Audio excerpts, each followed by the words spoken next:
그는 완전히 다른 세상으로 홀로 떨어져서 매일 괴물들과 고블린들과 싸워서 살아남아야만 합니다. 하지만 아무것도 달라진 게 없어요. 자기 세상에서도 하루는 완전한 루저였거든요. 깡도 없고 미래는 블랙홀보다 더 암담했죠. 아무도 이 바보에게 관심을 주지 않았어요. 어떤 무리에도 섞이지 못했거든요. 나쁜 불량배들, 인기 많은 여자애들, 시그마쌤 술렉 추종자들, 역겨운 땀냄새 나는 덕후들, 그리고 마지막으로 고지식한 모범생들까지 그는 다시 책상에 머리를 묻었다. 이 세상에 자신 같은 찐따는 설 자리가 없다는 걸 알면서, 그런데 갑자기 모든 반 친구들이 바보처럼 행동하기 시작했다. 교실에 나타난 금빛으로 빛나는 원을 멍하니 바라보면서 하루는 너희들처럼 찐따라서 이미 모든 만화를 다 읽었고 그들이 다른 세계로 이동하게 될 거란 걸 알고 있었다. 하지만 너무 귀찮아서 그냥 포기하고 그 자리에서 도망치려고 했다. 말 그대로 상황에서 도망치려고 걸어나가려 했다.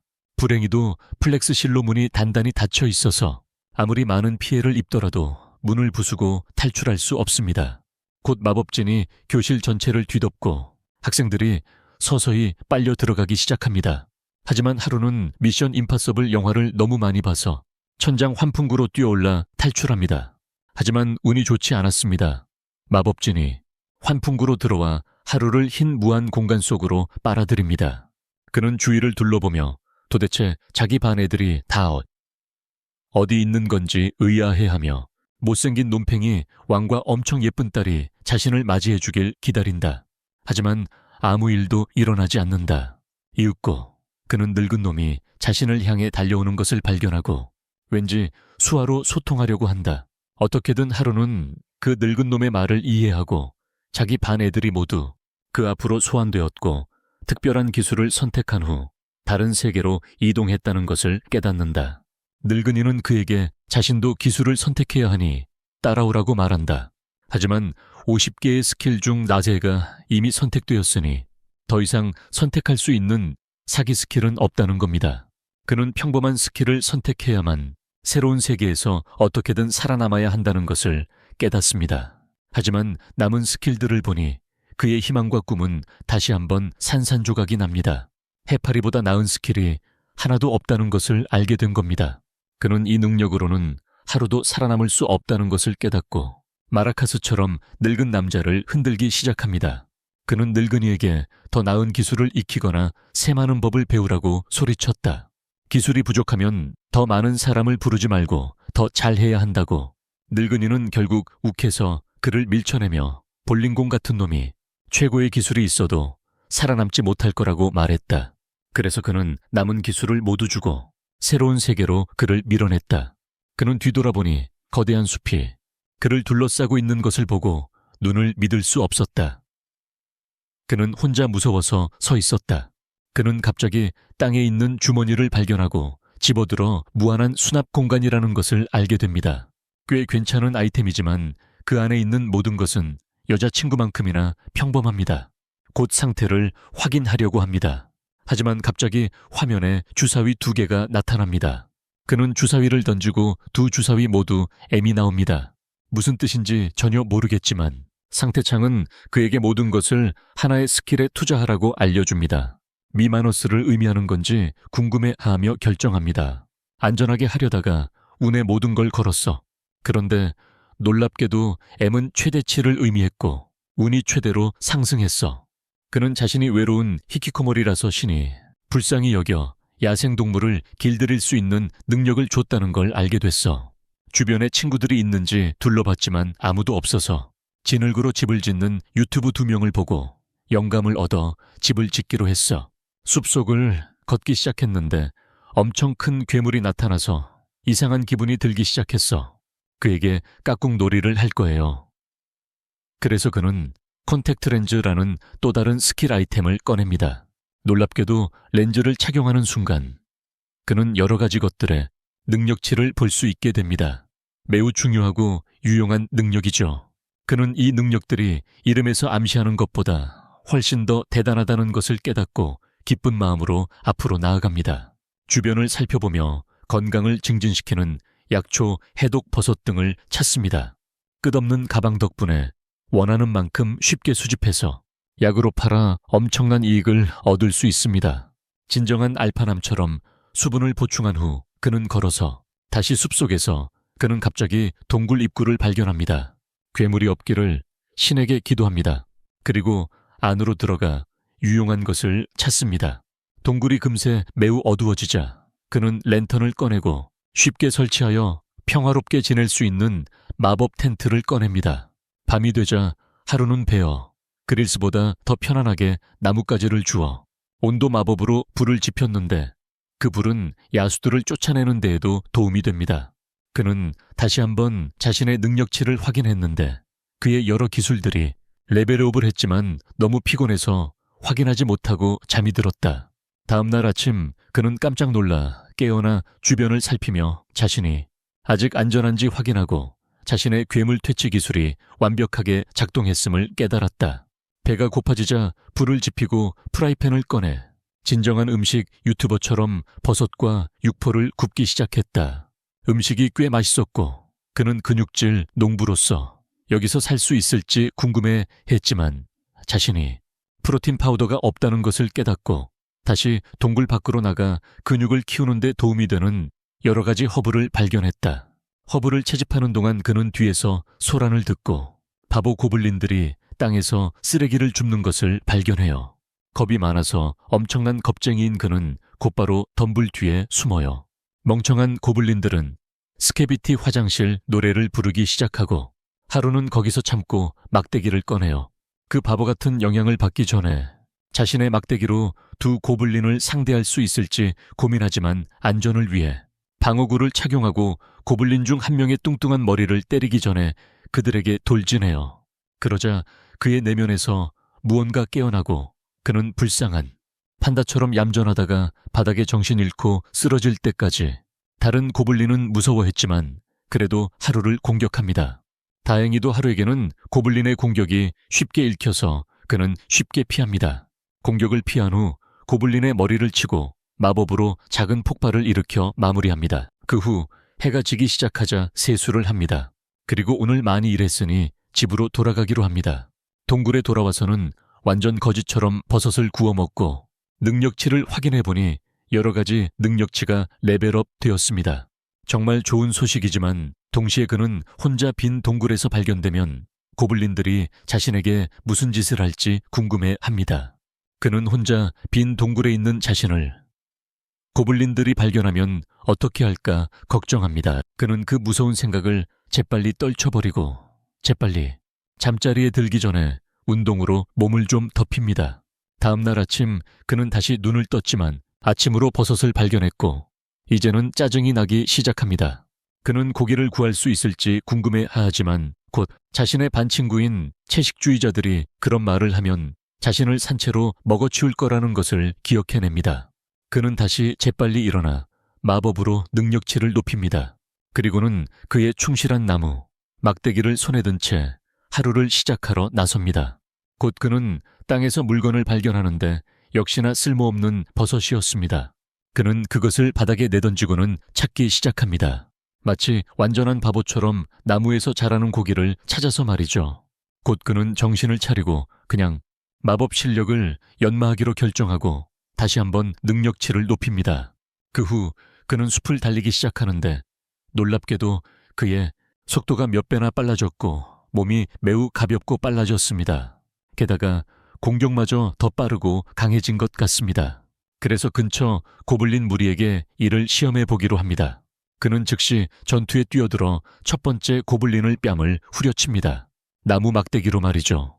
그리고 두 번째 고블린의 머리도 때립니다. 하지만 이것이 고블린들을 격분시킨 것 같습니다. 근육질 고블린이 곤봉을 잡습니다. 하지만 하루는 완전 겁쟁이처럼 덤불 뒤에 숨습니다. 그리고 고블린들이 자신을 찾는 동안 살금살금 도망칩니다. 그는 하루 일과를 마쳤다고 생각하고 동굴로 돌아가 그날 했던 일들을 생각하며 DIY 프로젝트를 시작합니다. 몇 번의 시도 끝에 이케아 테이블을 만들기 시작했죠. 하지만 다음 날 아침 그는 상당히 숙련되어서 혼자서 의자와 커피 테이블을 조립하는 데 성공합니다. 이제 물건 만드는 법을 알게 되었으니 보안을 강화하기로 합니다. 그래서 아무도 그의 허락 없이 들어올 수 없도록 동굴 입구에 나무 문을 만듭니다. 그날 밤 그는 더 이상 고기를 먹지 않고는 살 수 없어서 작은 사냥감을 사냥하러 나갑니다. 다행히도 그는 운이 좋았는지 숲속에서 도망치는 토끼를 발견합니다.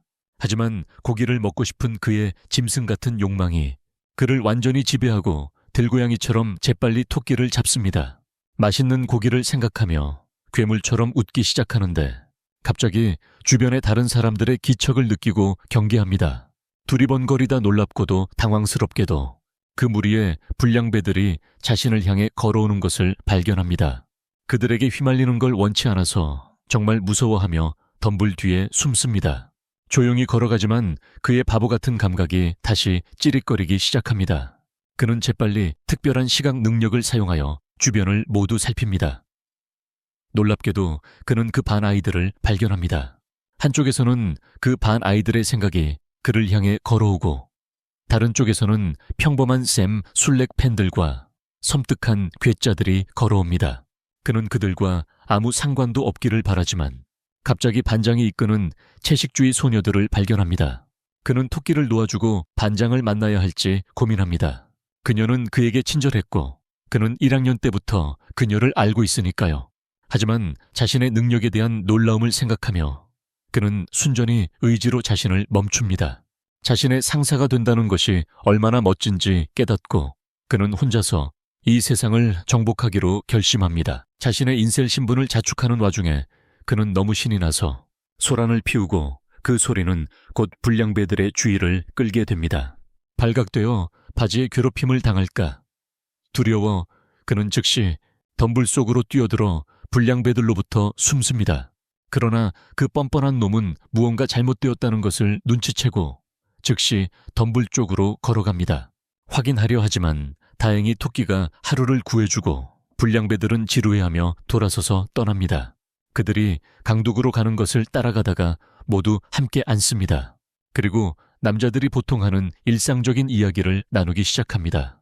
하루는 그들의 아버지 없는 행동에 혐오감을 느끼고 반장은 매우 분별력이 있고 이런 남자들에게 절대 넘어가지 않을 거라고 깨닫습니다. 반장은 매우 분별력이 있고 이런 남자들에게 절대 넘어가지 않을 거라고 깨닫습니다. 갑자기 그는 불량배들이 타나카라는 이름의 너드 중 한 명을 붙잡고 그들의 능력에 대한 모든 답을 얻기 위해 구글처럼 이용하고 있다는 것을 알아챕니다. 그들은 곧 나머지 반 친구들을 찾기 위해 상류로 향하지만 하루는 그런 것에 관심이 없습니다. 그래서 그는 자신의 동굴로 돌아가 자신의 능력치를 확인하면서 버섯 요리를 시작합니다. 그는 자기가 일부러 반 친구들과 멀리 지내기로 했더니 은둔자 스킬 레벨이 올랐다는 걸 알아챘지만 그래도 아직 3레벨이었다. 아마도 만능이 아닌 자라는 그의 스킬 때문일 것이다. 이는 기본적으로 ADHD처럼 한 가지 스킬을 올리는데 집중하지 못하기 때문이다. 하지만 동시에 그는 거의 모든 것에 꽤 능숙하다. 바보라는 다른 스킬은 그에게 완전한 수수께끼다. 그냥 모욕처럼 들리기 때문이다. 그는 스트레스를 먹는 것으로 불안감을 없애기로 한다. 평범한 미국 소녀처럼 다시 잠이 듭니다. 그날 밤 늦게 그는 누군가가 엄청난 소음을 내고 있어 잠을 잘 수 없어서 나가봅니다. 불량배들을 찾을 거라고 예상하면서 하지만 대신 그는 괴물들과 한창 싸우고 있는 덕후들을 발견합니다. 그들은 조 바이든만큼이나 뛰어난 무술 실력을 가지고 있는 것처럼 보여서 하루는 그 멍청이들을 도와야 할지 고민하며 웃습니다. 하지만 그들의 능력치를 확인했을 때 모든 것이 바뀝니다. 그들이 자신보다 훨씬 뛰어난 치트 능력을 가지고 있고 레벨도 훨씬 높다는 것을 알게 됩니다. 그는 자신의 반에는 운동선수든 똑똑한 책벌레든 연예인 자녀든 최고의 학생들만 가득하다는 걸 기억해. 그래서 그는 반에서 유일한 평범한 아이야. 책벌레들은 스스로 잘 방어할 테니 다시 자러 가기로 해. 그런데 갑자기 누군가 있는 걸 느껴서 경계태세를 취해 뒤돌아보니 두 마리의 고블린이 책벌레들 뒤에서 몰래 다가와 몽둥이로 엉덩이를 칠 준비를 하고 있었어. 하지만 하루는 그들이 불쌍해서 도와주기로 마음먹어. 그는 즉시 뛰어들어가 두꺼운 몽둥이 하나로 두 고블린을 한 번에 날려버려. 고블린들은 나가떨어져. 덕후들은 하루가 거기에 있는 것을 보고 놀라서 뒤돌아보지만 도움에 감사를 표한다. 하루가 그들을 자신의 동굴 쪽으로 안내하는 동안 덕후들은 완벽하게 깨끗하고 온갖 유용한 물건들로 가득 차 있고 심지어 애니메이션 바디필로 하나 없는 그 놀라운 동굴을 보고 충격을 받는다. 그들은 도대체 어떻게 그렇게 했냐고 묻고 하루는 자신이 지구 마법과 다른 몇 가지 하급 마법 기술을 알고 있어서 모든 것을 준비하는 데 도움이 되었다고 대답한다. 그러고 나서 하루는 덕후들에게 다른 반 친구들에게 무슨 일이 있었는지 묻고 이 말에 모두 조용해진다. 안경 쓴 덕후가 고개를 숙이고 하루에게 지금 도망치는 중이라고 말한다. 하루는 놀라서 무슨 뜻이냐고 묻는다.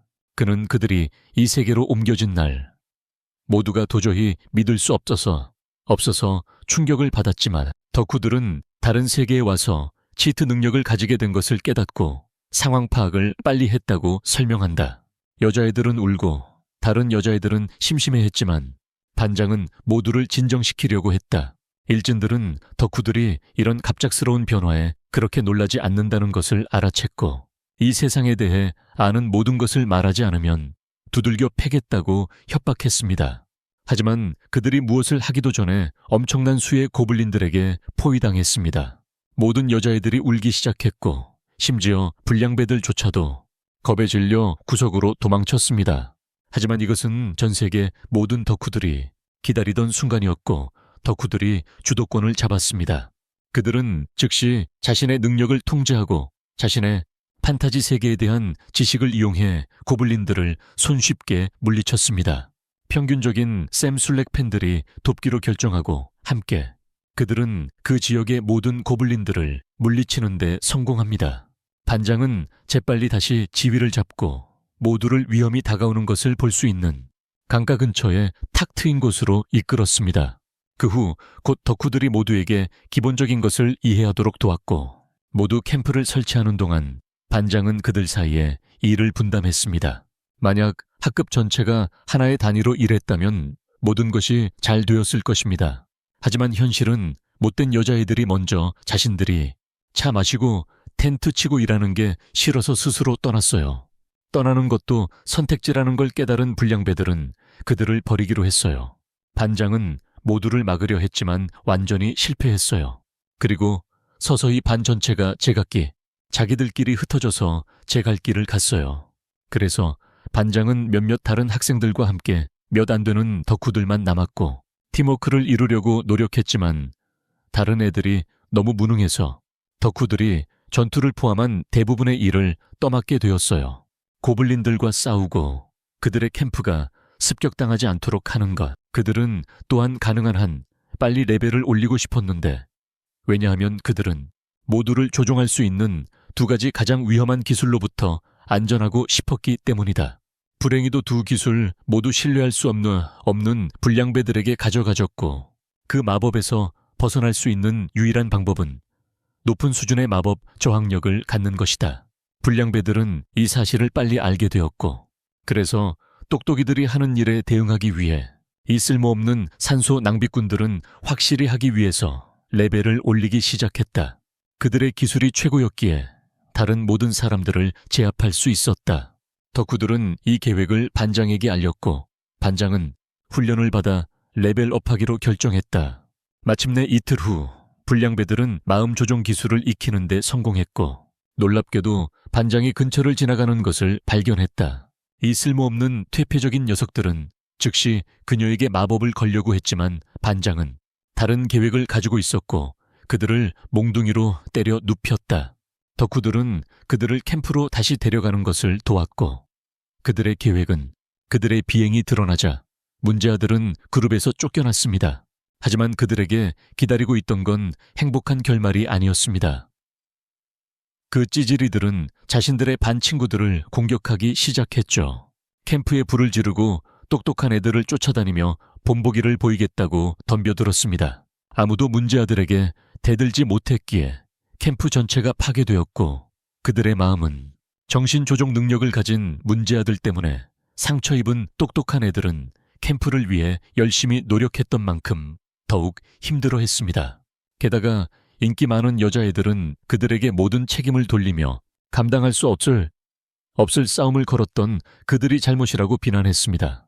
점점 반 전체가 그들에게 등을 돌렸고 반장만이 그들을 위해 목소리를 냈습니다. 그들을 위해서였지만 상황이 너무 어색해서 그들은 떠나기로 했다. 하루는 이 모든 말을 듣고 놀라 그들을 꽉 껴안으며 그들이 진정한 영웅이라고 말했다. 그리고 팟캐스트에 나온 마이크 타이슨처럼 버섯을 잔뜩 먹으며 그들을 위한 파티를 열어주기로 했다. 다음 날 아침 하루는 그들에게 버섯 가득한 가방을 주며 작별 인사를 했고 덕후들은 그가 덕후들과 가장 잘 맞으니 그들의 팀에 합류할 의향이 있는지 물었다. 그들은 근처 마을로 가서 모험가가 되겠다고 말했지만 하루는 자신은 외톨이라며 그들에게 꺼지라고 말하고 마치 개 쫓듯이 쫓아냈다. 하루는 나머지 반 친구들, 특히 반장이 되려고 가는 길에 미친 늑대를 만나게 됩니다. 늑대 괴물이 그의 팔을 물지만 하루는 늑대의 머리를 쳐서 기절시키고 앞으로 나아갑니다. 밤이 되자 그는 친구들이 캠프를 쳤던 곳을 찾지만 남은 건 흔적뿐입니다. 그는 재빨리 추적 기술을 사용하여 발자국을 따라가다가 갑자기 호스가 자신을 향해 오는 것을 감지하고 숨어서 도망칩니다. 하지만 안타깝게도 그들은 그를 발견하고 그를 멈추라고 소리칩니다. 미친놈처럼 뛰면서 제정신 아닌 년한테 함부로 들이대면 안 된다는 걸 알면서도 근데 그 년들이 그를 붙잡고 찐따들이 어디 있는지 아냐고 물어요. 그래서 찐따들을 시켜서 심부름 시킬 거냐고 묻죠. 근데 그 년들이 자기들이 실수했다는 걸 깨닫고 지금까지 찐따들 덕분에 살아남았다는 사실을 깨달아요. 그래서 그냥 잊어버리라고. 찐따들은 이미 멀리 도망쳤고 그 년들이 가는 길에 있는 괴물들을 다 만족시킬 수 있으면 쫓아갈 수 있겠지만 그가 그 년들이 찐따들을 쫓아가서 무의미하게 죽는 걸 막으려고 애쓰는 거예요. 하지만 놀랍게도 여자들이 아무 이유 없이 울기 시작합니다. 그들은 단지 사과하고 싶었다며 소리치기 시작했고 여자들 중 대장이 하루에게 똑똑이들을 찾을 때까지 살아남는 방법을 가르쳐달라고 애원합니다. 그들은 그가 가르쳐준다면 슈퍼 울트라 과카몰리 2000을 준 후에 자기 물건에 침을 뱉겠다고 약속했고 하루는 승낙합니다. 그 여자들은 숲속에 길을 잃은 강아지떼처럼 그를 따라다니며 하루가 죽이는 모든 것을 공격합니다. 그중 한 명이 다친 것을 알아차리고 하루는 자신의 물약을 몇몇 줍니다. 근데 저 바보녀는 그것이 샴페인이 아니라는 걸 모르고 하루한테 다 뿌려버려. 저 바보들 때문에 너무 지쳐서 언제쯤 다시 내 방에 가서 쉴 수 있을까 생각하는데 반장이 그가 멍 때리는 걸 알아차려. 반장은 그를 발견해서 기뻐하며 그의 이름을 불러. 하지만 하루는 자기 계획에 너무 신경 쓰느라 그녀를 쳐다보지 않아. 하지만 그녀는 소리를 지르며 그의 주의를 끌어. 하루는 반장이 바로 옆에 있는 걸 보고 놀라며 자신이 드디어 불량배들이 다시 공격하기 전에 득점할 기회를 얻게 될 거야. 하지만 반장은 그가 여자애들과 밤늦게 돌아다니는 모습이 마음에 안 드는 눈치였고 도대체 왜 이런 인스타 감성이 그를 따라다니는 건지 묻고 있었다. 하루는 그 질문에서 도망치려 하지만 반장을 따라다니는 다른 여자애들이 그에게 죽일 듯이 노려보는 동안 반장은 그에게 가만히 있으라고 말하며 그 생각들에게 그가 무엇을 하고 있었는지 묻는다. 하루는 어차피 그 생각들에게서 도움을 받고 싶지도 않았고 그저 혼자 사는 방식으로 돌아가고 싶어 했다. 하지만 그는 다른 여자애들 때문에 억지로 앉아 있어야 했다. 그들의 상황에 대해 어떻게 해야 할지 논의합니다. 하루는 마법 연습을 하기로 하고 자신의 지속 마법 주문을 외우는데 주문이 잘못되어 땅속에 갇히게 됩니다. 반장은 그를 걱정하지만 그녀의 빼내기 실력이 뛰어나서 쉽게 그를 땅에서 꺼냅니다. 결국 그녀는 하루가 사실은 해가 없고 그저 돕고 싶었을 뿐이라는 결론을 내립니다. 그 대가로 엉성한 옷을 얻고 그걸 업무 관련 경비로 처리할 수 있습니다. 그녀와 친구들은 그에게 험한 말을 한 것을 사과하지만 하루는 그냥 자기 집에 가서 나무 가지고 놀고 싶을 뿐이야. 하지만 집이라는 말만 꺼내자 여자애들이 관심을 보이며 그가 여기서 태어났냐고 물어봐. 하루는 여자애들이 엄청 탐탁지 않다는 걸 깨닫고 자신은 얘들처럼 세상에 태어났지만 시간이 남아서 집을 지었다고 말해. 그 돈 많은 여자애들은 반장이 집이 얼마나 크냐고 묻자마자 바로 또 단체 회의를 시작해. 하루는 잠시 생각하더니 약 240명은 거뜬히 들어갈 수 있다고 대답해. 그리고 그가 가구랑 목욕탕 몇 개 치우면 더 많이 들어갈 수도 있고요. 목욕탕 얘기에 여자애들은 충격을 받습니다. 반장은 그가 그런 사치스럽게 사는 동안 다른 애들은 베어 그리스처럼 산다고 소리칩니다. 결국 반장은 용기를 내서 그에게 하룻밤 자러 가도 되냐고 묻습니다. 그의 머릿속은 순간 정지하고 그는 여자애들이 새틴 셔츠를 입은 모습을 상상하기 시작합니다. 반장은 그에게 음란한 생각을 하지 말라고 소리칩니다. 이내 숲길을 걷기 시작하는데 어떻게 된 일인지 이 젠장할 놈은 구글 맵까지 갖고 있어서 밤에도 화살표만 따라가는데 다른 년들은 눈앞이 제대로 보이지도 않아 애를 먹고 있네. 한참을 걸은 끝에 드디어 그의 집에 도착했는데 모두들 헐떡거리는 와중에 그는 그들을 자신의 초라하지 않은 집으로 맞이한다. 그들은 즉시 그의 인생에 있는 모든 호화로운 것들을 탐내기 시작하는데 하루는 그가 후궁 만들기를 속도전으로 끝낸 건 아닌지 의아해한다. 이 여자애들이 화장실을 발견하면서 상황은 놀랍게도 반전되는데 옷을 벗는 속도가 내가 침실에서 옷을 벗는 속도만큼이나 빨랐다. 아이들은 곧바로 함께 목욕을 하러 들어가고 하루는 밖에 서 있다. 숲 생활이 그들의 여성스러움을 야성으로 바꿔놓았는지 궁금해하며 하루는 결국 잠자리에 들기로 하고 자신만의 공간이 있어서 매우 행복해한다. 하지만 그마저도 반장이 그의 텐트에 들어와 다른 남자애들이 숲속에 혼자 남겨두고 갔다면서 스테인리스 컵과 아이스 펌킨, 스파이스 라떼 없이 강하고 독립적인 여자애들이 얼마나 힘들게 생존했는지 떠들어대며 방해받는다. 하지만 하루의 집이 그들에게 꼭 필요한 휴식을 제공했다. 하루는 그녀에게 사기를 북돋우고 이 여정 내내 그들을 보호하느라 정말 잘했다고. 그러니 그녀는 평생을 이 세계로 가는 걸 바라며 일해온 오타쿠들과 자신을 비교해봤어요.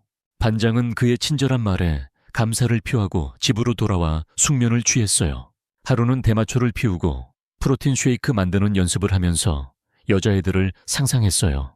다음날 아침 그는 아무도 텐트에 블랙라이트를 비추지 않기를 바라며 일어났어요.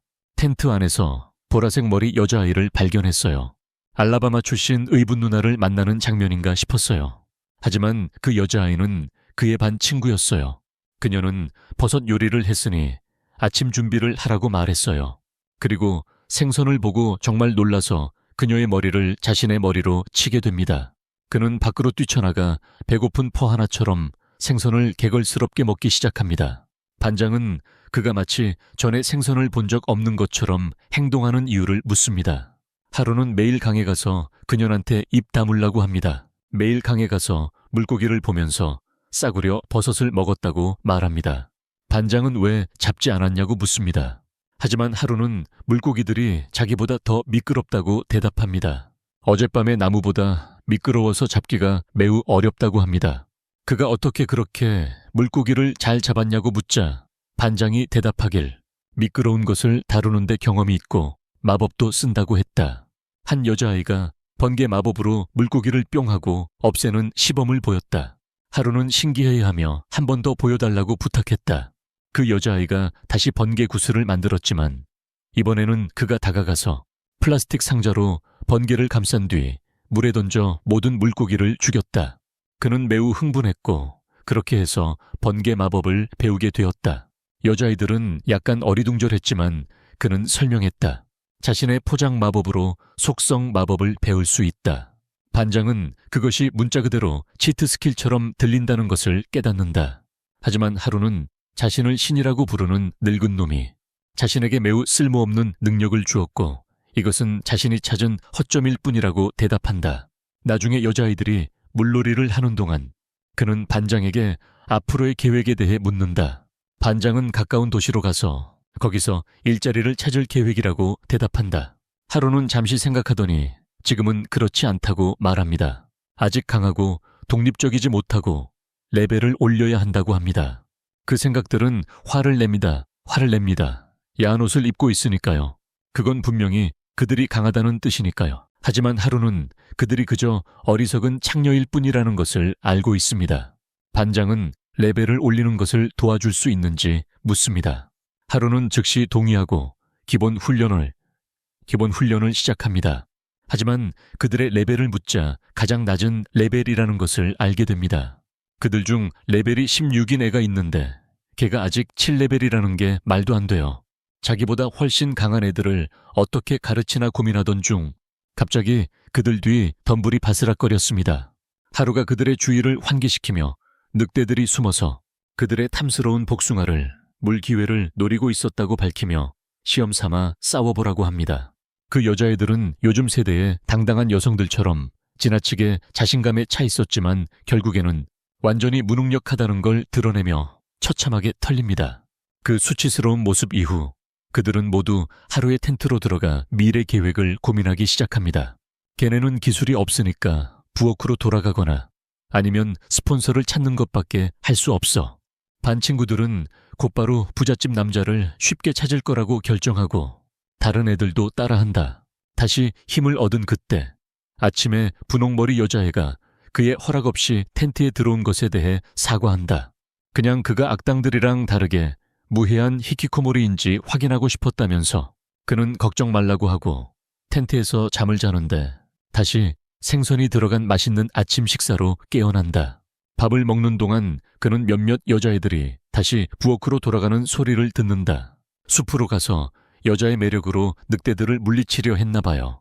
하지만 다행히 반장이 그들을 막고 연습해야 한다고 말합니다.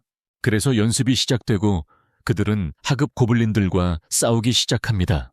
하지만 이 쓸모없는 것들은 너무 형편없어서 쓰레기 차조차도 거부했어요. 그들은 하나씩 모두 졌습니다. 하지만 좀 더 훈련을 받은 후 재경기 날이 드디어 옵니다. 늑대들은 자신감에 차 있었고 심지어 허풍을 떨기 시작했습니다. 그는 이것이 여자아이들에게 싸움을 부추길까 궁금해합니다. 하지만 그 바보들 중 일부는 자고 있고 다른 애들은 싸움을 피할 구실을 찾고 있습니다. 하지만 고맙게도 모두가 쓸모없는 건 아니었고 분홍 머리에 여자아이가 먼저 나서자 다른 여자아이들도 곧 따라했습니다. 실행이 서툴렀지만 그들은 불쌍한 늑대들을 아주 쉽게 물리치고 나중에 파티를 했습니다.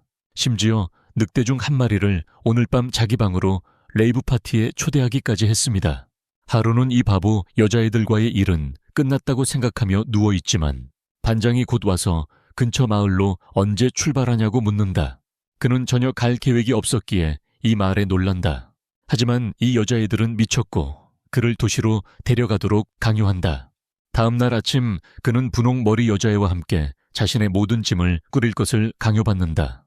반장은 모두에게 격려의 말을 건넨다. 그녀는 곧 하루에게로 시선을 돌리고 그가 작은 가방에 모든 것을 억지로 쑤셔 넣으려 한다는 것을 깨닫는다. 그녀는 그에게 그렇게 많은 짐을 나를 수 없다고 말한다. 결국 설득 끝에 하루는 자신의 물건 대부분을 두고 가기로 결심하고 분홍머리 소녀에게 여기 남아서 지켜보라고 말한다.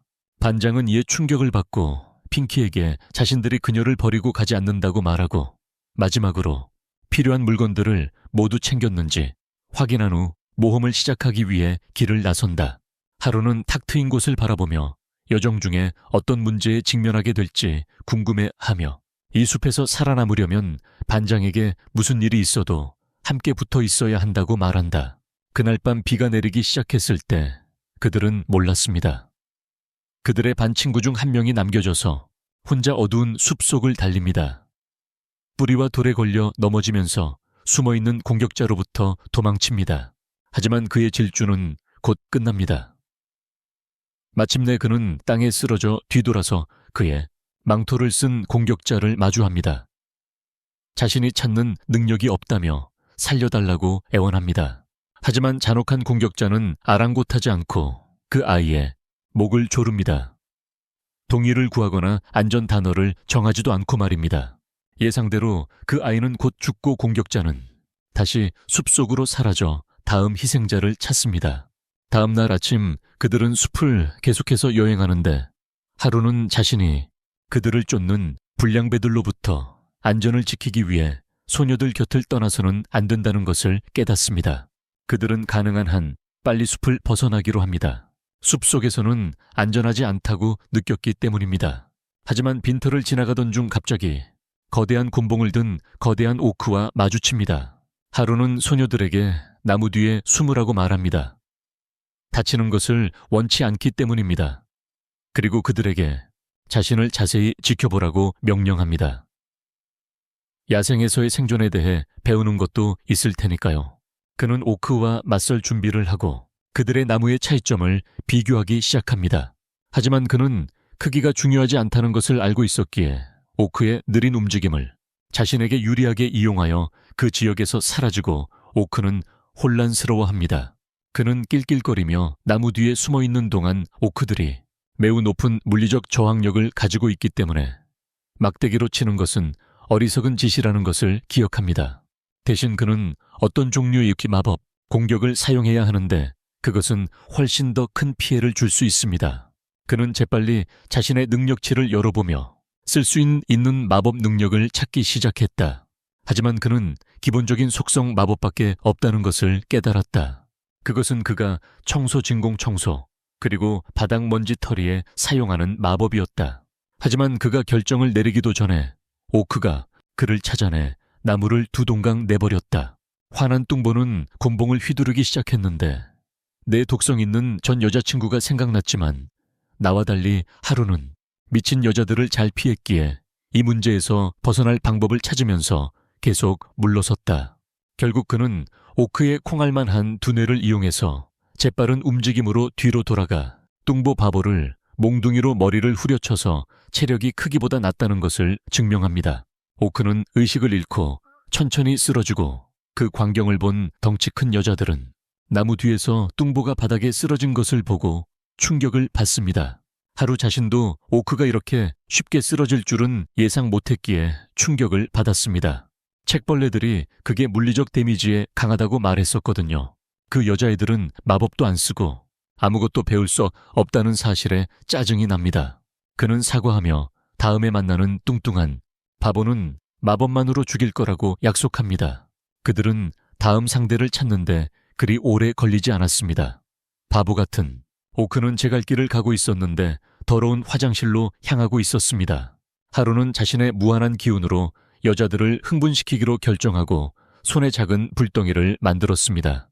그는 이것이 처음 사용하는 마법이라 효과가 크지 않을 거라고 예상했습니다. 하지만 그가 코베하고 외치며 오크에게 공을 던지자 그 공은 그의 얼굴에 폭발하며 단 한 방의 헤드샷으로 짐승을 죽였습니다. 그의 얼굴에 폭발하여 단 한 방의 헤드샷으로 짐승을 죽였습니다.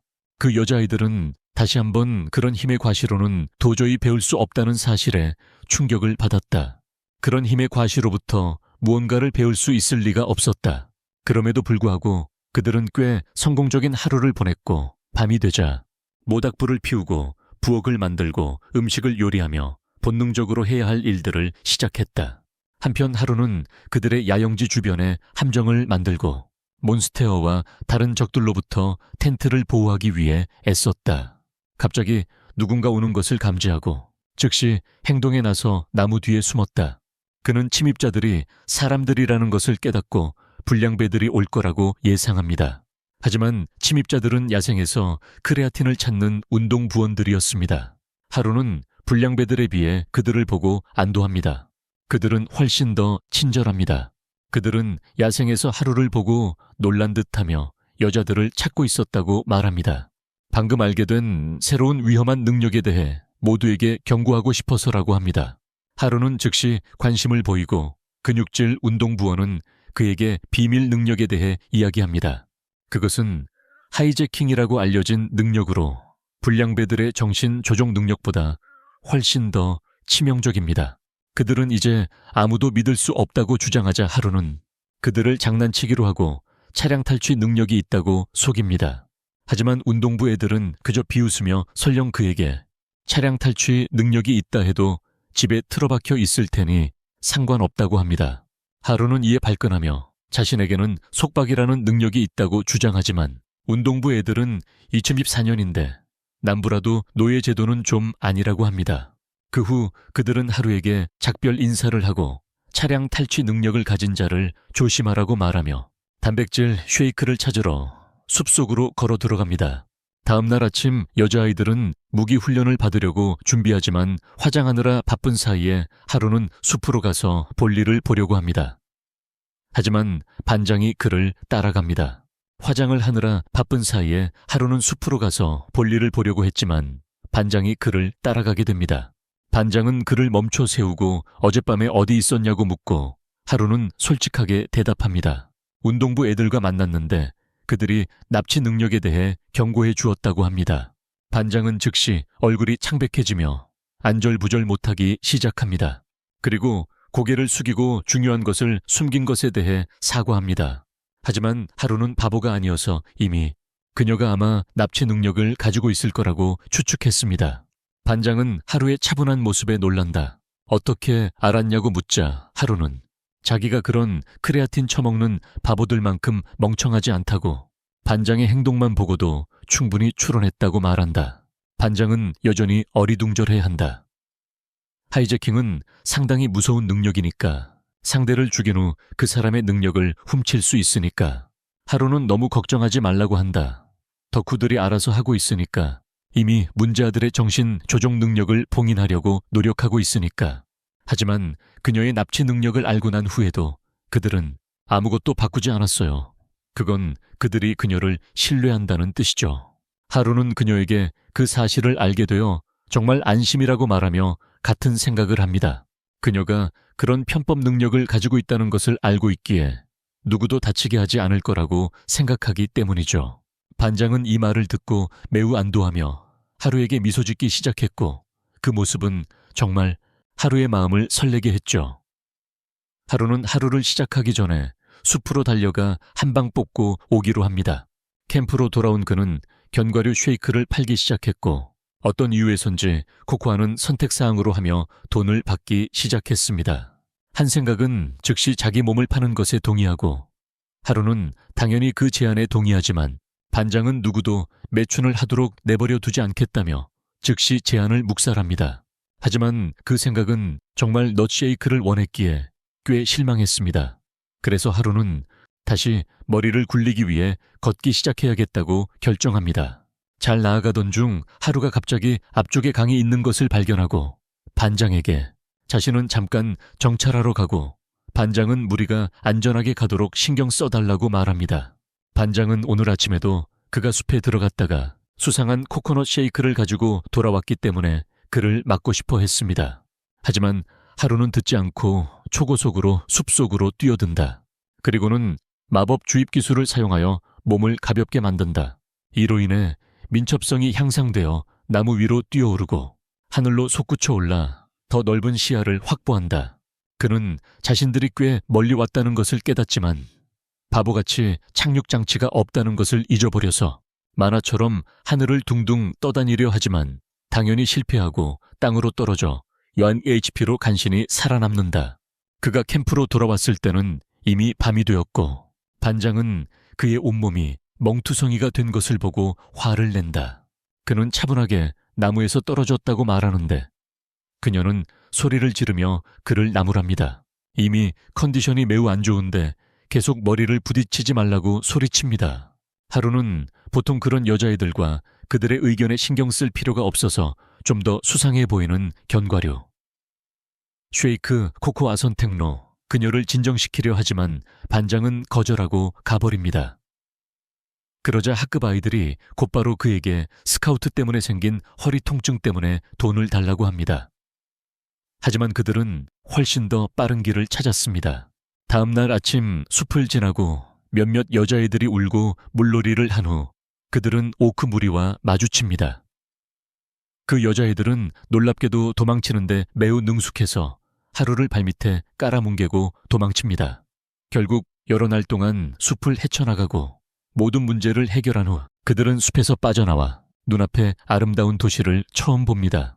하루는 갑자기 에어워크라는 새로운 기술을 얻은 것 같다는 것을 알아챕니다. 그는 그것을 확인해 보기로 하고 놀랍게도 이 능력으로 그는 마치 계단을 오르듯 쉽게 공중을 걸었다.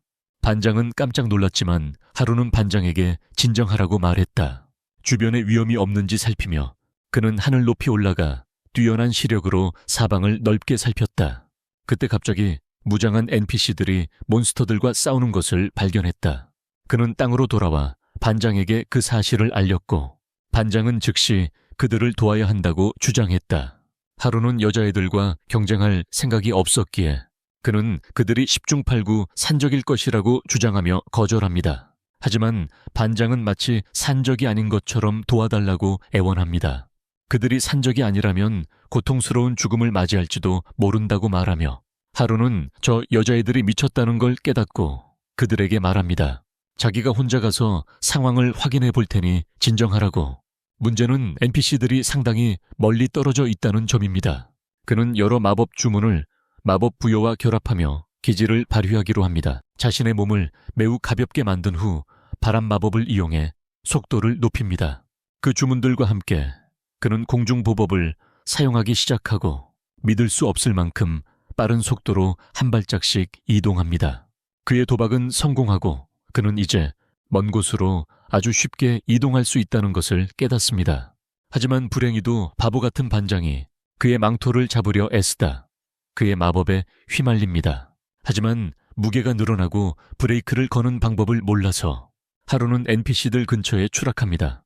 그의 등장 덕분에 몬스터들은 죽고 반장은 정신을 잃었지만 NPC들은 이 미친놈들이 대체 누구인지 궁금해합니다.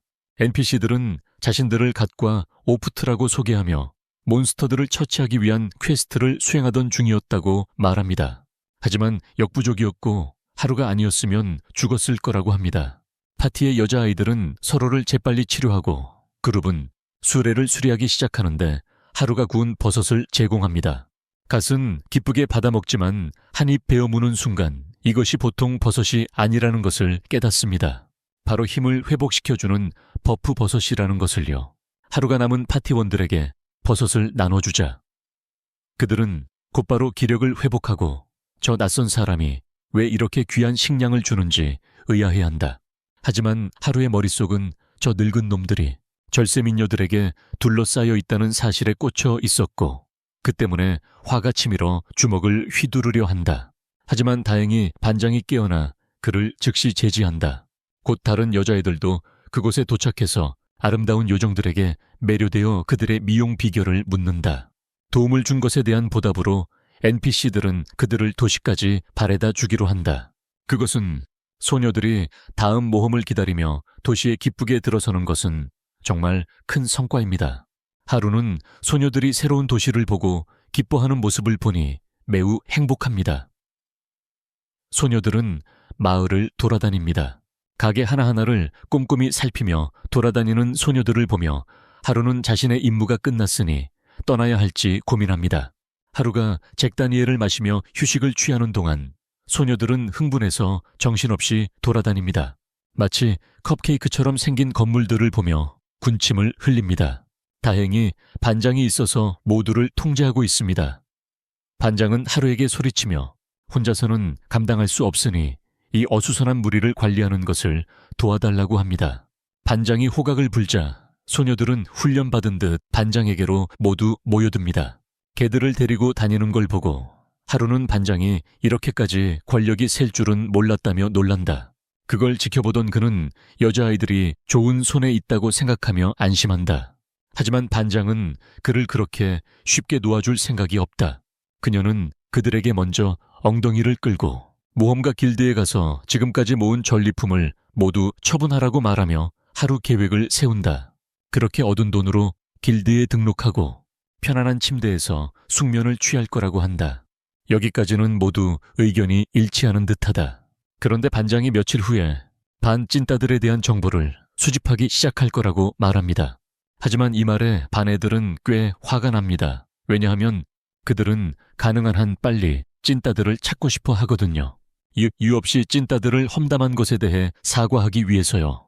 반장은 자신도 당연히 찐따들을 찾고 싶다고 말하며 사과합니다.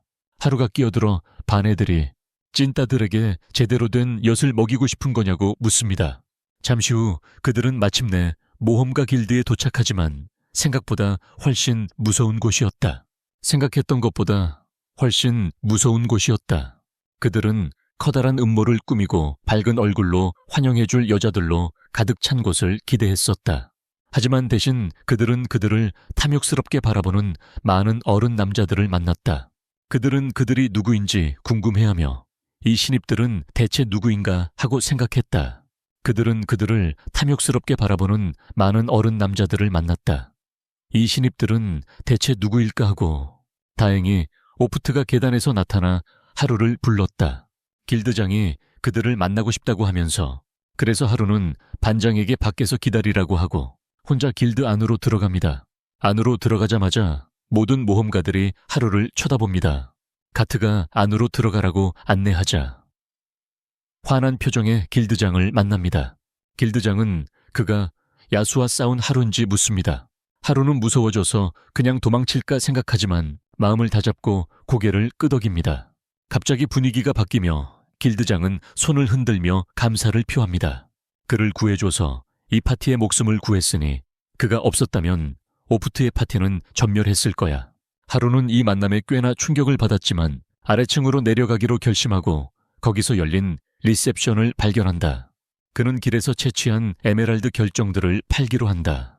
카운터에 있는 사팔뜨기, 여자아이는 자기가 그 결정들을 감정해서 공정한 가격을 제시할 수 있다고 주장한다. 그래서 하루는 운을 시험해 보기로 하고 거대한 자루에 담긴 시스톨들을 탁자 위에 쏟아놓는데 그 모습에 그 여자아이는 완전히 충격을 받고 그 남자가 누구인지 궁금해한다. 그 후 하루는 자신이 더 많은 수정을 가지고 있다고 말하며 완전 폼이 났지만 그 여자아이는 지금 그렇게 많은 수정을 확인할 역량이 없다며 하루의 시간을 달라고 합니다. 하루는 그에 동의하고 본관으로 돌아가는데 거기서 여자아이들이 이미 길드에 등록되어 있는 것을 알게 됩니다. 모험가들은 거의 모든 여자아이들이 예상치 못하게 이미 30레벨이라는 사실에 매우 놀랍니다. 하지만 하루는 자신이 여자아이들을 충분히 훈련시켰기에 40레벨 모험가조차도 쉽게 이길 수 있다는 것을 알고 있습니다. 결국 반 친구들의 부추김에 하루는 모험가 조합에 등록하러 들어갑니다. 물론 그는 모험가로 일할 생각은 전혀 없었지만요. 하지만 지금이야말로 모든 여자아이들에게 인상을 남기고 솔로 생활에 종지부를 찍을 기회라고 생각하며 운을 시험해 보기로 합니다. 그는 자랑스럽게 방에 들어가는데 금발 여자아이가 그의 능력치를 확인한 후 그를 루저라고 부르며 조합에 등록하려면 최소 레벨 3, 4파티를 맺어야 한다고 말합니다. 이 말에 하루는 완전히 무너져 바닥에 쓰러지며 두 번째 기회를 간청합니다. 하지만 그 여자애는 그에게 어른이 되어서 외모를 갈고 닦으라고 말해요. 그게 못생긴 얼굴로 파티에 들어갈 수 있는 유일한 방법이라고 말이죠. 그녀는 그에게 20레벨에 도달해야만 혼자 모험을 시작할 수 있다고 말해요. 그리고 30레벨이 되어야 비로소 제대로 된 모험가라고 불릴 거라고요. 그는 자신이 외톨이라는 기술 때문에 파티에 들어갈 방법이 없다는 것을 깨닫습니다.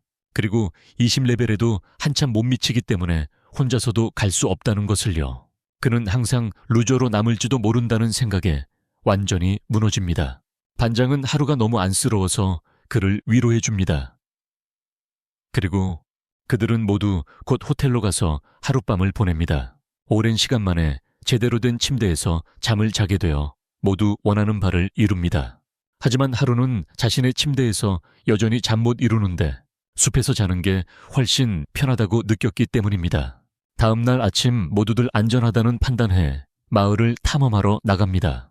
그리고 하루도 에메랄드에서 돈을 받고 여자아이들이 이제 안전할 테니 숲으로 돌아가기로 결심합니다. 하지만 안타깝게도 리셉션 직원과 그 상사들은 모두에게 사과합니다. 하루는 지금 그 에메랄드 값을 지불할 만큼 돈이 없다고 하니까 길드장이 나와서 에메랄드 결정을 너무 많이 가져와서 제대로 세어볼 만한 인력도 없고 당연히 값을 치를 수도 없다고 주장해. 그래서 하루에게 할부로 받는 게 어떻겠냐고 물어봐. 하루는 자본주의를 사랑하니까 괜찮다고 하고 5주실 달러가 든 큼지막한 동화방을 봤는데 완전히 충격을 받아 자기가 번 돈에 꽤 만족하는 것 같지만 당연히 돈을 번 루저 주변에는 모든 여자들이 흡혈귀처럼 달라붙어서 다 같이 축하하고 마치 자기 돈인 양 쇼핑할 준비를 해. 반면에 같은 하루에게 지금 만나는 여자들은 버리고 제대로 된 여자들을 만나라고 아는 곳이 있다고 말하는 진짜 형제입니다. 하루는 침이 고이기 시작합니다. 23일 동안 낡은 병이 위에서 노넛 노벰버를 실천하며 견디고 있었거든요. 하루는 23일 동안 노넛 노벰버를 실천하며 참고 있었기에 바로 침을 흘리기 시작합니다. 아기 시작합니다. 낡은 병이 위에서 23일 동안 참고 있었던 겁니다. 반장이 하루를 말리려 하지만 하루는 무시하고 갓과 함께 걸어갑니다. 만날 여자들을 상상하며 갓과 함께 걷습니다. 하지만 길가에 허름한 가게를 보고 다시 한번 실망합니다. 하루는 꽤 실망한 표정이지만 갓은 약속합니다. 이 가게는 던전에서 발견된 최고의 아이템만 팝니다. 하루는 곧 판매 중인 모든 아이템을 둘러보다가 가시 거짓말을 하지 않았다는 것을 깨닫습니다. 아이템들이 정말 독특하고 흥미롭습니다. 그래서 하루는 쇼핑에 열중합니다. 여러 무기, 갑옷, 마법 아이템들을 시험해 보면서 하루 종일 쇼핑한 후 특별한 목걸이에 눈길이 갑니다. 하루는 이상한 남자에게 그 목걸이의 기능을 묻고 그 남자는 여러 아이템을 하나로 합칠 수 있다고 대답합니다. 하루는 그것이 매우 유용할 것이라고 생각하는데 반장이 도착합니다.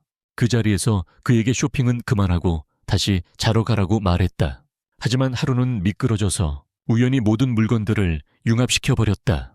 그 이상한 남자 여자는 울면서 이 사실에 끔찍해하며 그 물건들이 6만 달러가 넘는 값어치가 있으니 구매 전에 융합시킬 수 없다고 말한다. 하루는 충격을 받고 우울해지는데 갓은 가격을 흥정하려 하고 반장은 5만 달러밖에 없다며 사과한다. 그 후 이틀이 지났고 하루는 여전히 우울해했다. 그는 이제 돈이 없어요. 사고 싶은 게 아직 너무 많고요. 이 레벨이 되기 전에는 퀘스트를 할 수 없어서 더 많은 수정을 찾으러 나가지도 않고 반장한테 걸려서 탑으로 다시 끌려갈까봐 여자애들과 합체 시도조차 못해요. 한참 생각한 끝에 그는 이제 도시 생활을 청산할 때라고 결심하고 해리포터의 투명 망토를 꺼내들어 그 지역의 여자애들 모두를 지나쳐 걸어갑니다. 탑을 나온 후 어째서인지 이 바보 천치는 망토를 벗고 마약쟁이처럼 거리를 질주하며 도시 벽 밖으로 박차고 나가려 합니다. 하지만 그는 자신이 생각하는 만큼 멋있지 않아서 벽 위에서 고추를 찍고 말았습니다. 운동부 여자애들은 그의 반 친구들은 그가 아버지가 될 수 없다는 사실을 알고 고통스러워하며 벽을 따라 천천히 미끄러져 내려오는 것을 지켜보았다. 그의 계획은 보기 좋게 실패했고 그는 탑으로 돌아가게 되었고 다음 날 반장은 그에게 도망치려 했던 벌로 착하게 있으라고 말했다. 하루는 그녀의 말에 동의하는 척하며 가만히 있겠다고 약속했지만 그들이 떠나자마자 재빨리 망토를 챙겨 다시 도시를 걸어 나갔다. 하지만 이번에는 망토를 착용한 채로 그는 거대한 딤섬 같은 놈이 있는 문을 그냥 지나쳐 곧 도시 벽을 빠져나와 숲 쪽으로 달려갔다. 가는 길에 그는 파괴된 마을과 근처에 있는 몇몇 고블린들을 발견하지만 자신은 영웅이 아니기에 무시하고 정글 쪽으로 계속 걸어간다. 가는 길에 그는 또한 몇몇 남자들에게 강도를 당하는 마차를 발견하고 잠시 망설이며 도와야 할지 고민하지만 이런 일들이 이 세상에서는 매일 일어나는 일일 거라고 생각하며 무시하려 한다. 하지만 그가 도망치기도 전에 강도 중 한 명이 창을 그에게 던지고 그는 피하는 동안 다른 강도들은 공격 준비를 한다. 그는 그들에게 그냥 혼자 있고 싶다고 말한다. 하지만 그들은 그의 말투를 비웃기 시작하고 그 때문에 그의 마음속에 묻어두었던 어떤 옛 기억들을 그리고 그의 분노 속에 그는 문자 그대로 그것들을 구워버리기 시작합니다. 강도들은 곧 방역하기로 결정하고 그들의 특수 능력을 사용하여 그를 공격하기 시작하는데 위험할 수도 있었습니다. 하지만 이 바보들은 단 하나의 주문만 반복할 수 있는 보들이었고 곧 지쳐버립니다.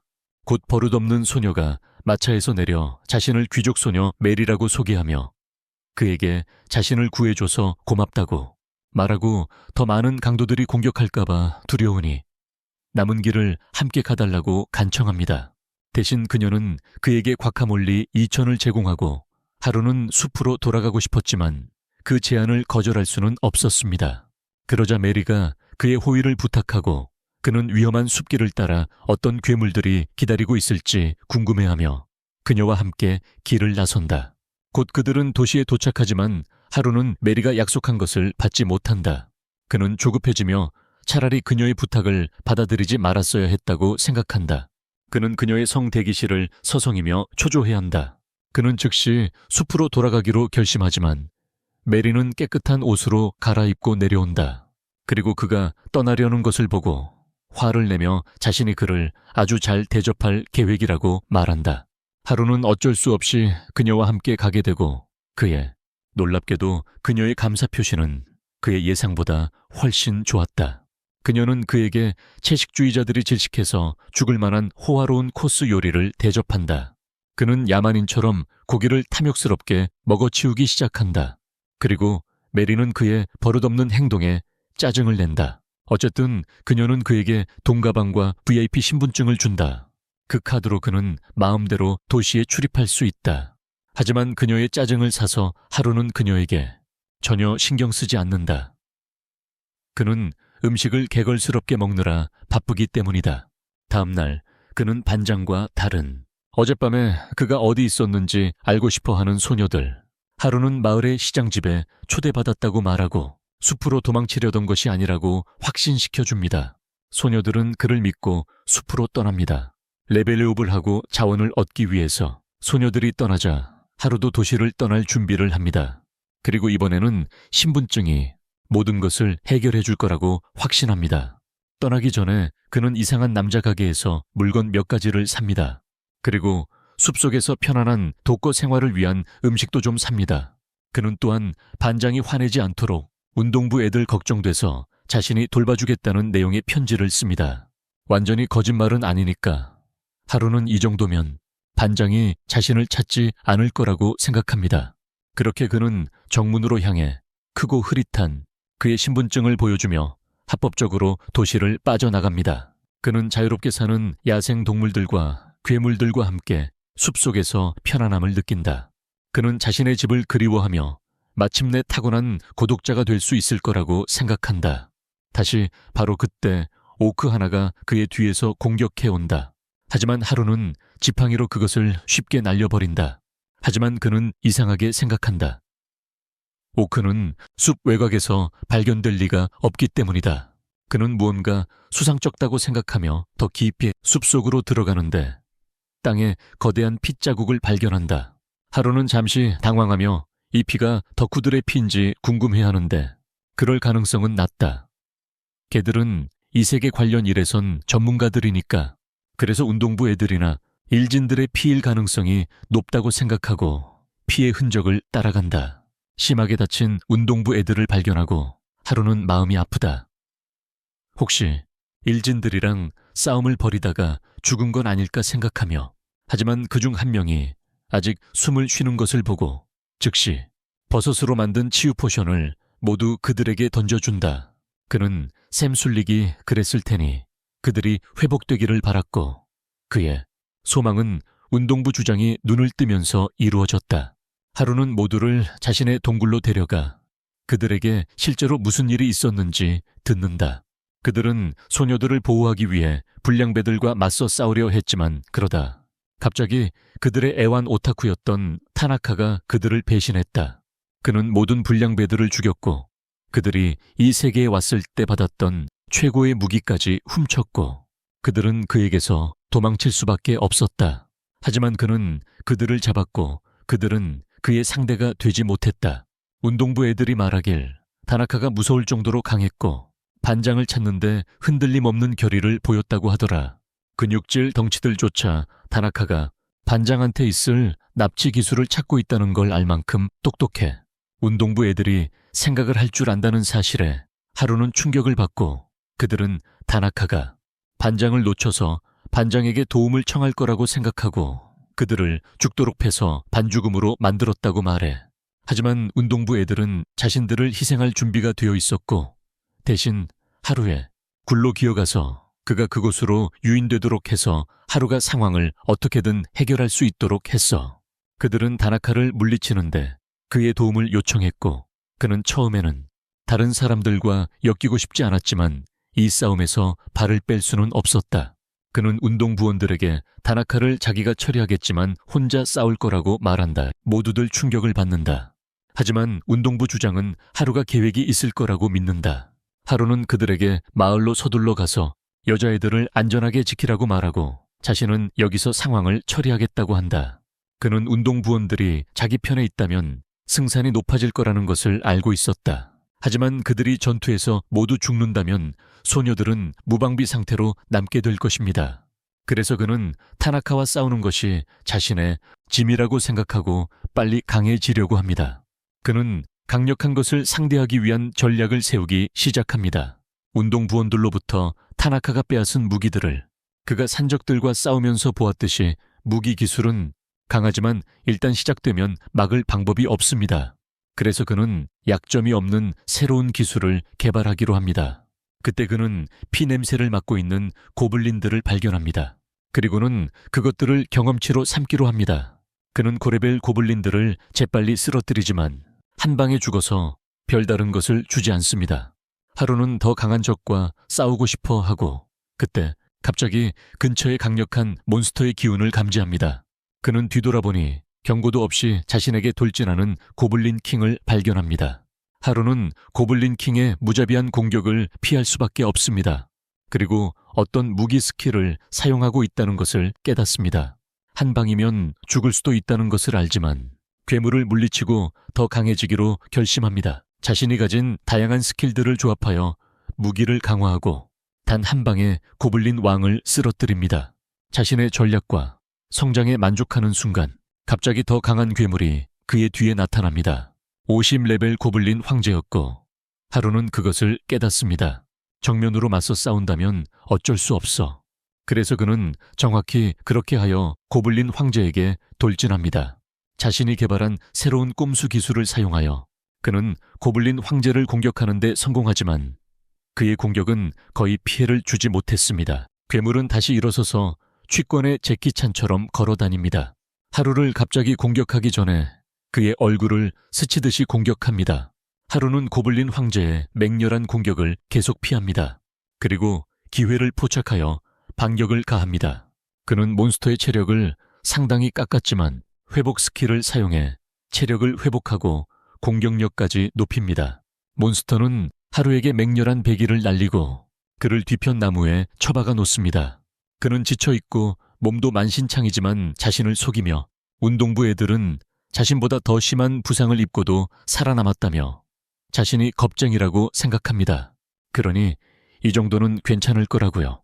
그는 다시 일어서서 고블린 제왕을 공격합니다. 그리고 하루는 밤새도록 싸운 끝에 마침내 그것을 물리치고 11레벨에 도달합니다. 승리의 함성을 지르며 기뻐한 후 숲속 자신의 집으로 돌아갑니다. 레벨업 후 자신의 능력치를 확인하고 스킬 사용법에 대해 더 알아봅니다. 그가 이전에 만들었던 갬빗 공격이 이제 스킬로 등록되었고 하루는 그것에 약점이 없다고 확신하며 다나카와의 싸움에 유용할 것이라고 생각합니다. 그날 저녁 하루가 밖에 서 있는 동안 그의 은신처에 타나카가 그와 대결하기 위한 데오나케 운동부 애들이 그를 반장에게 데려다 줄 거라고 기대했는데 실망했다. 반에서 왕따인 애를 데려왔으니 말이다. 그는 모든 걸 다 했는데도 반장을 찾지 못한 게 유감이라고 말한다. 멍청한 불량배들을 조종하고 반 아이들을 여러 무리로 나누는 것까지 포함해서 말이다. 하루는 분노하며 다른 애들을 어떻게 했냐고 묻는다. 타나가는 오래전에 죽였다고 말한다. 그는 하루를 위협으로 여기지도 않고 말한다. 숲에서 그 쓸모없는 실력으로 좀 쉬라고. 하루가 지팡이를 그에게 겨누자 타나카는 그에게 더러운 데다 냄새나는 지팡이를 자기 얼굴에서 치우라고 말한다. 그 여자가 그랬어. 하루는 그에게 자신은 외톨이지만 반장을 지키겠다고 말한다. 그러자 타나카는 그를 먼저 죽이겠다며 험악하게 웃는다. 타나카는 전력을 다해 돌을 하루에게 날려 경고한다. 그러고는 하얀 방에서 모두가 선택할 때 실력을 남기고 마지막에 가서 남은 기술들이 모두 쓰레기인지 확인했어요. 그러고는 하루에게 그런 무쓸모한 기술로 자신을 이길 수 있겠냐며 비웃으며 더 큰 돌들을 던져요. 쓸모없는 기술로. 그리고는 더 큰 돌들을 그에게 던져요. 하루는 그것들을 방어하려고 준비하지만 그때 타나카가 트윅이라는 자신만의 능력을 사용해요. 결과적으로 하루의 몸이 삐걱거리기 시작하고 움직이기 어려워져요. 그럼에도 불구하고 어떻게든 돌들을 피하고 그러고는 타나카는 그의 발밑에 수정 스파이크를 소환해요. 하루도 그들을 따돌리지만 너무 지쳐 있어요. 몸이 훨씬 무겁게 느껴지니까요. 타나카는 자신이 생각했던 것보다 낫다고 인정하고 그에게 얼마나 오랫동안 의심해 왔냐고 묻습니다. 하루는 처음부터 그를 의심했다고 대답합니다. 타나카가 범생이들과 어울리거나 은둔형 외톨이가 될 거라고 생각했지만 그가 일진들과 어울리는 것을 보고는 충격을 받았고 그 이유가 뭔가 있을 거라고 생각했습니다. 그 후 하루는 그에게 언제부터 그 계획을 실행하기 시작했는지 묻습니다. 타나카는 그걸 떠올린 게 교실에서 순간이동된 직후였다고 밝힙니다. 그는 납치 스킬을 놓쳤지만 그러고 나서 약간의 조정이 가능한 조작 스킬을 발견했고 그래서 그것을 선택했습니다. 그는 그 어리석은 불량배들을 조종했고 나머지는 역사가 되었습니다. 타나카는 이제 충분히 이야기했다며 하루의 발을 덩굴로 묶습니다. 그런 다음 강력한 화염 마법을 그에게 날립니다. 그걸로 충분히 죽을 거라고 생각하면서 하지만 놀랍게도 하루는 그 불꽃을 자신의 지팡이에 흡수합니다. 지팡이와 합쳐진 약초의 힘 덕분입니다. 그는 곧바로 방역하여 아직도 충격에서 벗어나지 못한 타나카를 공격합니다. 하지만 타나카는 연기였습니다. 그는 엉덩이에서 칼을 뽑아 하루의 공격을 막고 그를 밀쳐냅니다.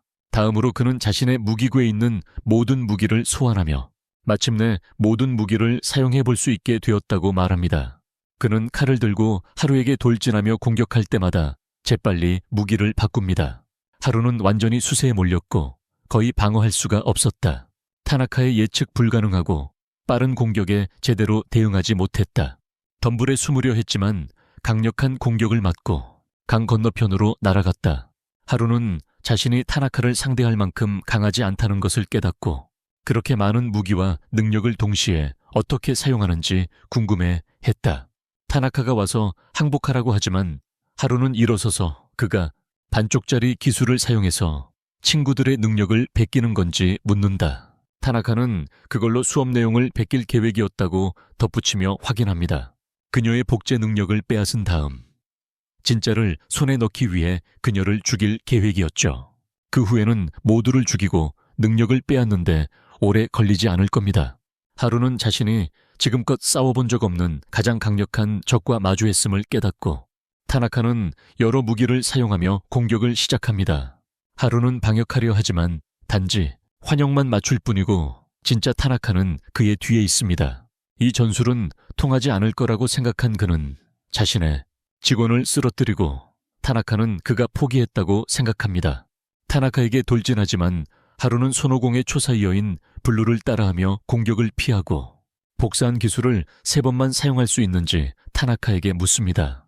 그 말에 타나카는 발끈하며 당황하기 시작합니다.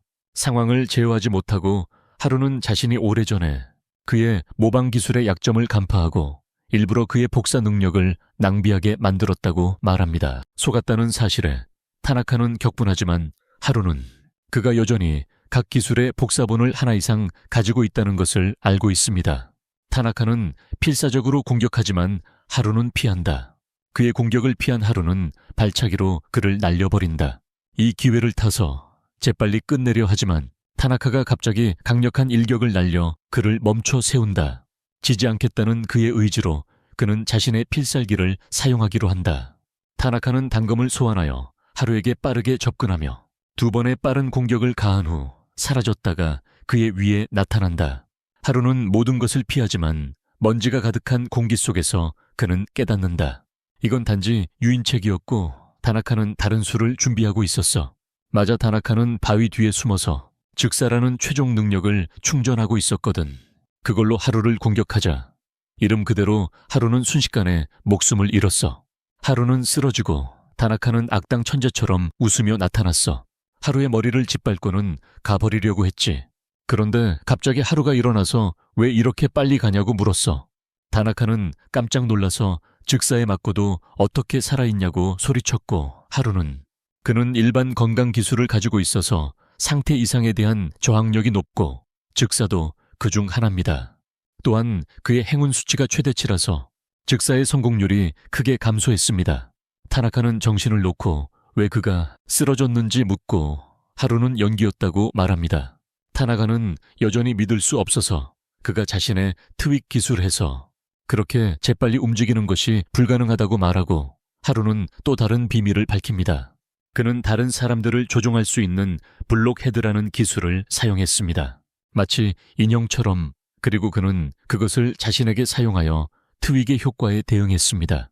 타나카는 더 이상 자신을 제어할 수 없었고 즉시 하루에게 무기를 마구 휘둘렀지만 하루는 가볍게 막아냈습니다. 그 덕후는 무릎을 꿇고 자신의 완벽한 계산이 실패했다는 사실을 믿을 수 없었습니다. 그는 학교에서 항상 지루했던 것을 떠올렸습니다. 다른 모든 아이들보다 뛰어난 천재였기 때문입니다.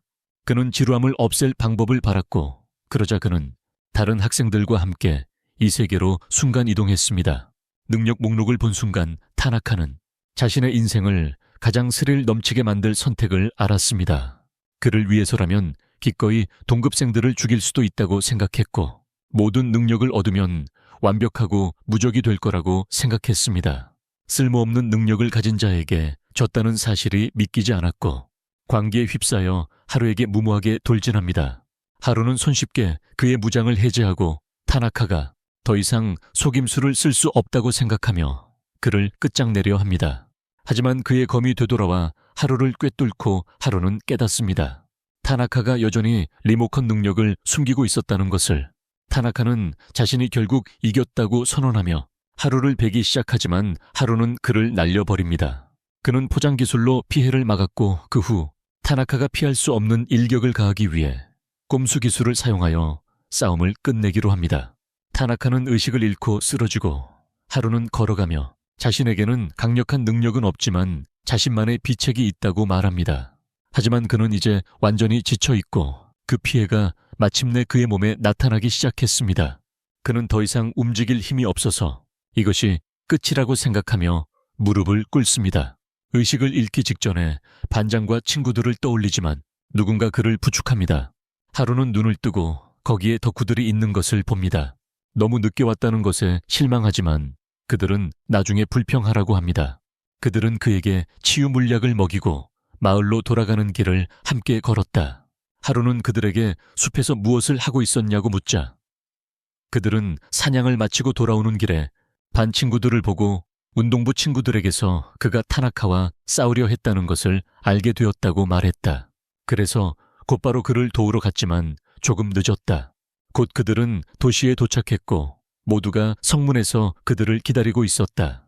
여자아이들은 하루를 애워싸며 그에게 보상으로 자신들을 바쳤다. 하지만 그는 긴장한 표정으로 그들로부터 떨어져 나가 운동부 리더와 하이파이브를 했다. 여자아이들은 그를 안으로 끌고 들어갔고 허영심 많은 틱톡 년들이 과거 행동에 대해 덕후들에게 사과해. 하루는 이게 해피엔딩이라고 생각해. 모두가 바랐던 결말이고 이젠 자기 역할이 없어. 모두가 바쁜 틈을 타몰래 나가려고 하는데 반장이 붙잡고 어디 가냐고 물어. 하루는 당황하고 그러자 반장이 갑자기 하루를 안아주며 자기가 정말 걱정했다고 말해. 하루는 사과하지만 반장은 사과만으론 부족하다고 말해. 그녀는 도시를 몰래 빠져나간 그를 꾸중하려는 반 여자아이들을 모두 불러 모았습니다. 그에게 몰래 도시를 빠져나간 것을 꾸중하기 위해서요. 하루는 당황하지만 여자아이들이 그를 질질 끌고 도시로 다시 데려가 꾸중하고 영혼을 빨아먹으려 하니 어쩔 수 없습니다. 그날 밤 하루는 누군가가 쇠사슬에 묶여 깊은 지하 감옥에 갇혀 누군가를 기다리는 꿈을 꿉니다. 쇠사슬에 묶인 사람은 어느 순간 소녀처럼 보이다가 다음 순간 해골처럼 변합니다. 꿈에서 깨어난 하루는 뭔가를 암시하는 건 아닐까 생각합니다. 다음 날 하루는 잠에서 깨어나 선술집에 갔는데 던전에 들어가 몬스터 사냥을 하려는 괴짜 무리들을 만납니다. 그들은 하루에게 자신들이 찾고 있는 희귀 아이템이 위험도를 높이고 다른 사람들의 시선을 바꾸는 아이템이라고 말합니다. 하루는 아무도 좋아하지 않는 그들에게 딱 맞는 아이템이라고 말하고 그들은 하루에게도 똑같이 말할 수 있다고 대답합니다. 그들이 떠난 후 하루는 여기서 할 일을 다 했으니 이제 숲속의 아늑한 자기 굴로 돌아가야겠다고 생각하지만 반장이 바로 뒤에 있다. 하루가 또 도망치려 한다며 그녀는 격분하고 곧 슈퍼 사이아인이 될 기세다. 하루는 어젯밤에 엄청나게 혼났으니 자비를 베풀어 달라고 부탁하지만 밤새도록 엄청 혼났다고 말한다. 하지만 반장은 여자애들 전체의 집단 훈계였고 자신의 개인적인 꾸중은 아직 끝나지 않았다고 말한다. 하루는 땀을 흘리며 무릎을 꿇고 다시는 위험한 짓을 하지 않겠다고 약속한다. 그러자 반장은 마침내 그를 내버려 둔다. 그는 여전히 불안하지만 덕후들이 이야기했던 물건을 떠올린다. 그걸 이용해서 반장이나 다른 애들과 친밀도를 높일 수 있다면 더 이상 혼나지 않을 거라고 생각한다. 그러면 다시 평화롭게 혼자 지낼 수 있을 테니까. 그래서 그도 던전에 가기로 한다. 하지만 가는 길에 갑자기 많은 인간 사냥을 할 준비가 된 돼지 괴물들. 하지만 하루는 그것들이 자신에게 딱 알맞은 준비 운동이라고 생각한다. 도시로 돌아와서 반장은 길드 마스터로부터 괴물 토벌 임무를 받고 있는데 갑자기 귀족 소녀 메리가 뛰어들어와 거대한 괴물의 대량 발생을 알린다. 그녀는 거대한 오크 무리가 도시로 다가오고 있으며 이미 여러 마을을 파괴했다고 말한다. 모험가들은 즉시 오크와 싸울 준비를 하고 반장 또한 전투에 참여하겠다고 나선다. 그녀는 모두를 모으려고 여관으로 달려가지만 하루가 어디로 갔는지 궁금해합니다. 지금 그는 상황을 분석하며 오크들을 향해 돌진하고 있습니다. 그는 작은 오크들을 재빨리 쓰러뜨리고 그들의 우두머리에게로 향합니다. 그는 지팡이로 오크 왕을 공격하지만 큰 피해를 주지 못합니다. 하루는 강력한 공격으로 오크 왕을 맹렬히 공격하여 기절시키고 그 후 던전으로 향합니다. 곧 던전을 찾은 그는 자신의 은신, 기술을 사용하여 밖의 경비병에게 들키지 않고 들어갑니다. 그 안에 있는 오타쿠 본능이 탐험에 완전 들떠있네요. 던전을 탐험하던 중 금방 보물 상자를 발견합니다. 하지만 안에는 쓰레기만 가득해서 실망하네요. 하루는 다른 보물 상자들도 열어보지만 모두 나의 대학 학위보다 쓸모없는 것들 뿐이었습니다. 던전에 오기 전에 전문가에게 물어볼 걸 그랬다는 생각이 들기 시작합니다. 그러자 던전에서 발견한 특별한 아이템을 파는 이상한 사람이 떠오르네요. 그래서 그 사람과 이야기해보기로 합니다. 하루는 모험가들과 여자아이들이 오크의 공격을 기다리며 굳건히 서 있는 도시로 다시 달려갑니다. 그들은 정오부터 기다리고 있었고 이제 오크들이 정말로 올지 의문입니다. 그들은 정오부터 기다렸고 지금은 오크들이 정말로 올지 의심하고 있습니다. 갑자기 그들은 먼지 구름 속에서 누군가 오는 것을 발견하지만 하루였습니다. 반장은 그를 보고 놀라서 곧바로 그에게 달려갑니다. 그는 모두가 문에 왜 와 있고 왜 모닥불을 피웠는지 묻습니다. 반장은 그에게 근처 마을이 공격받았다고 말합니다. 괴물들에게 이제 이 마을도 위험에 처했습니다. 그녀는 그들이 이 마을을 지키려고 애쓰는 동안 그는 위험을 모른 채 어딘가에서 빈둥거렸다고 말합니다. 하루는 또 한밤중에 꾸중이 기다리고 있다고 생각하며 불안해합니다. 그때 갑자기 어떤 남자가 오크들에 대해 이야기하는 것을 듣습니다. 그는 초조하게 자신이 오크 무리를 전멸시켰을지도 모른다고 말합니다. 그 소식에 모두들 어리둥절해합니다. 모두가 그의 힘에 감탄하는 반면 그의 친구들은 그가 약속했던 바로 다음에 위험한 짓을 했습니다. 나중에 그들은 길드로 돌아와 메리와 길드장이 하루에게 감사를 표하지만 반장은 여전히 그가 위험한 짓을 했다고 투덜거립니다. 약한 것들은 하루에게 네 잘못을 위해 충고하는 거라고 몬스터들이 요즘 더 강해지고 공격적으로 변했고 그건 몬스터 때의 조짐이라고 말합니다. 이번에는 길드장과 메리까지 그에게 위험한 짓을 하지 말라고 부탁하고 그는 4년마다 정치인들이 막말하는 것처럼 약속합니다. 다음날 하루는 이상한 가게 주인을 찾아가는데 그가 깜짝 놀라며 그를 보고는 오늘은 팔 물건이 없다고 말한다. 하지만 하루는 물건이 아니라 호감도를 높이는 물건에 대한 정보를 얻으러 왔다고 말한다. 볼드모트의 사촌은 페로몬 반지에 대해 말해주는데 하루의 피는 그의 사타구니로 치솟고 어디서 구할 수 있는지 묻는다. 볼드모트 라이트는 그 반지는 아마도 아직 탐험되지 않은 지하 감옥 지역에 있을 것이며 그런 곳은 50층부터 찾을 수 있다고 말한다. 하루는 신이 났지만 그 괴짜는 각 층마다 다음 보스 몬스터를 만나려면 반드시 쓰러뜨려야 하는 보스 몬스터예요. 그 괴짜는 그에게 약을 팔려고 겁을 주고 있지만 하루는 태무한테 주문하겠다고 말해요.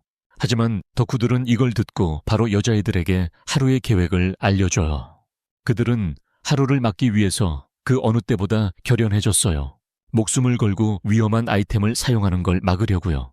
그들은 화가 나서 하루를 따라가 페로몬 반지에 대해 따져 물어요. 하루는 자신이 사람을 디즈니 공주라 해서 동물들이랑 얘기한다는데 아무도 안 믿어요. 그래서 걔 그냥 지하 감옥으로 뛰어가는데 경비병이 안으로 들어가지 말라고만 해요. 나머지 애들도 따라가고 반장이 뛰지 말라고 함정에 걸릴 거라고 말해요. 하루는 자기 운이 최고치라고 자신하는데 갑자기 벽을 만지니까 벽이 무너지면서 구멍으로 떨어져요. 엄청 오랫동안 계속 떨어지면서 흑마법을 마치 루피의 기어 옷처럼 땅을 보은치하게 만드는 마법을 썼어.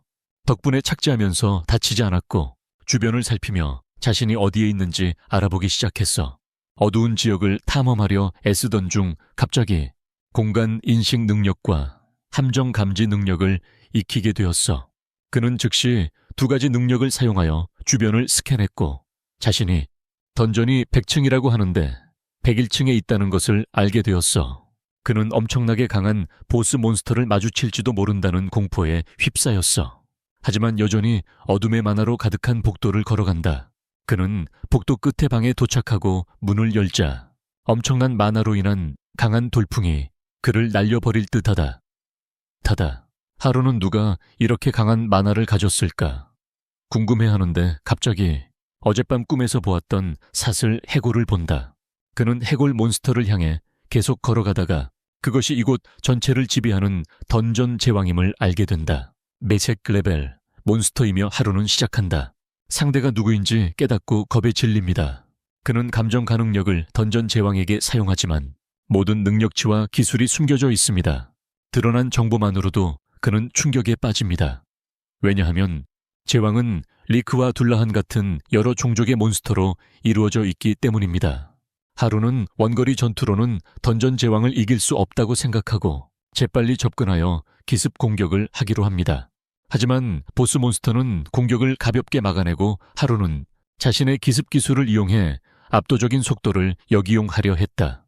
하지만 보스는 그것도 간단히 막아냈고 하루는 이제 이 싸움이 자신에게 가장 힘든 싸움이 될 거라는 것을 깨닫고 식은땀을 흘리기 시작했다. 그럼에도 불구하고 그는 방법을 찾아 던전 제국의 약점을 찾아내 쓰러뜨리겠다는 결의를 다졌다. 자, 보자.